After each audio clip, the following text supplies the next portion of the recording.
বাংলাদেশ মৌলবাদী সংগঠন আমাদের শ্রী শ্রী ঠাকুর রামচন্দ্র দেবের মহন্ত মহারাজ কবুল্যধামের শ্রীমৎ কালীপদ ভট্টাচার্যের উপর যে বর্বরচিত আক্রমণ, সেই আক্রমণকে আমরা তীব্র নিন্দা জানিয়ে আমরা বরপাথরি রাম ঠাকুর মন্দিরের পক্ষ থেকে এলাকার সমস্ত ভাই বোন মিলে আমরা প্রথমে সোনাপুর, তারপরে লক্ষ্মীপুর অফিসটিলা হয়ে বরপাথরি বাজারে পরিক্রমা করে এই বাংলাদেশ সরকারকে দীক্ষা জানাতে চাই এবং মৌলবাদী শক্তির বিরুদ্ধে সর্বত্রই ধিক্কার জানাই যে বাংলাদেশ সরকার এই মৌলবাদীদের কঠোর হস্তে দমন করে কোনো সংখ্যালঘু সম্প্রদায়ের উপর যাতে আগামী দিন কোনো আক্রমণ এবং ফলে সারা ভারতবর্ষ নয় সারা বিশ্বব্যাপী বাংলাদেশ সরকারের বিরুদ্ধে যে গণ আন্দোলন শুরু হবে, সেই আন্দোলনকে আমরা বরপাথরি শ্রীধাম কবিল্যধাম মন্দিরের পক্ষ থেকে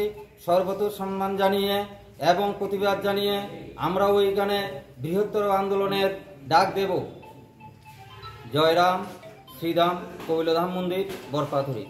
অত্যন্ত দুঃখ ভরা ক্লান্ত হৃদয়ে জানাইতে হচ্ছে বাংলাদেশের চট্টগ্রাম পাহাড়তলি কবিল্যধামের শ্রীমৎ মহন্ত মহারাজের উপর বর্বর আক্রমণ।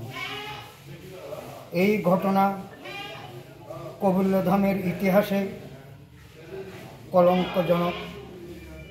তাই আমরা সবাই ভক্তবৃন্দগণ এই ঘটনার তীব্র নিন্দা জানাই। ধন্যবাদান্তে শ্রীধাম কবিল্যধাম বরপাথরি উৎসব কমিটি।